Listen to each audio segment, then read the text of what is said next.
Hi hello everyone, welcome back to our channel. మీరందరూ ఎలా ఉన్నారండి? మేమైతే చాలా చాలా బాగున్నాము. అలాగే మీరందరూ కూడా బాగుండాలని మనస్ఫూర్తిగా కోరుకుంటున్నాము. మరొక ఇంట్రెస్టింగ్ రెసిపీతో మళ్ళీ మేము ముందుకు వచ్చేసాము.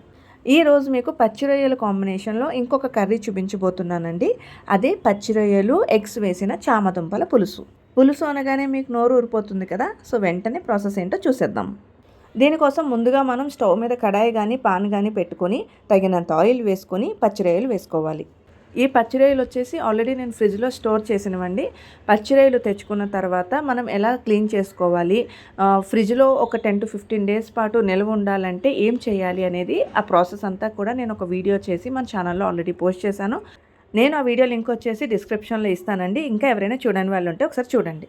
ఈ పచ్చి రొయ్యల్ని ఆయిల్లో బాగా ఫ్రై చేసుకోవాలండి. ఒక 1-2 మినిట్స్ పాటు బాగా ఫ్రై అయిన తర్వాత రొయ్యలు కలర్ చేంజ్ అవుతుంది, అలాగే కమ్మటి స్మెల్ వస్తుంది. ఆ టైంలో మనం ఆనియన్స్ యాడ్ చేసుకోవాలి. ఈ ఆనియన్స్ని కూడా గోల్డెన్ బ్రౌన్ కలర్ వచ్చే వరకు వేయించుకోవాలి. ఈ ఆనియన్స్ ఫ్రై అయ్యేలోపు నేనైతే ప్రెషర్ కుక్కర్లో ఎగ్స్ బాయిల్ చేసుకున్నాను. అలాగే కొంచెం చింతపండు కూడా వాటర్లో వేసి నానబెట్టి పక్కన పెట్టాను.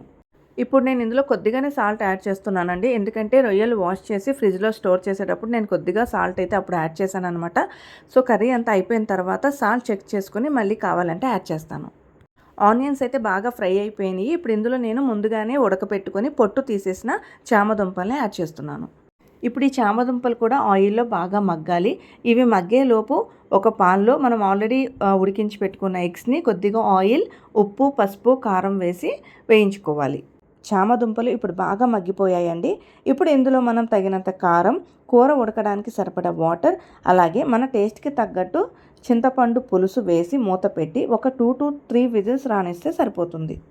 కుక్కర్ స్టీమ్ చల్లారిన తర్వాత మనం ముందుగానే ఫ్రై చేసి పెట్టుకున్న ఎగ్స్ కూడా యాడ్ చేసుకుంటే ఇంకా ఈ కర్రీ టేస్ట్ అయితే మహా అద్భుతంగా ఉంటుందండి. ఈ కర్రీ అనే కాదు, పచ్చిరొయ్యల కాంబినేషన్లో ఏ కర్రీ వండినా కూడా కర్రీ టేస్ట్ అయితే చాలా అద్భుతంగా ఉంటుంది. మా చిన్నప్పటి నుంచి కూడా మా ఇంట్లో బాగా నాన్ వెజ్ అలవాటండి. మా నాన్నగారు రెగ్యులర్గా నాన్ వెజ్ తెస్తూ ఉండేవాళ్ళు అనమాట. ఫిష్ అని, క్రాబ్స్ అని, రొయ్యలు ఇలా చాలా రకాలు తెస్తూ ఉండేవాళ్ళు. ఇలాంటి వెరైటీస్ అన్నీ కూడా మా అమ్మ దగ్గర నేర్చుకున్నవే.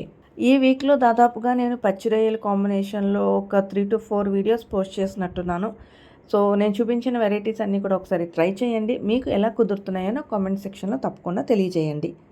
ఈ వీడియో నచ్చినట్లయితే వెంటనే ఒక లైక్ ఇవ్వండి. అలాగే మీ ఫ్యామిలీ అండ్ ఫ్రెండ్స్కి షేర్ చేయండి. అలాగే తప్పకుండా మన ఛానల్ని అయితే సబ్స్క్రైబ్ చేయండి.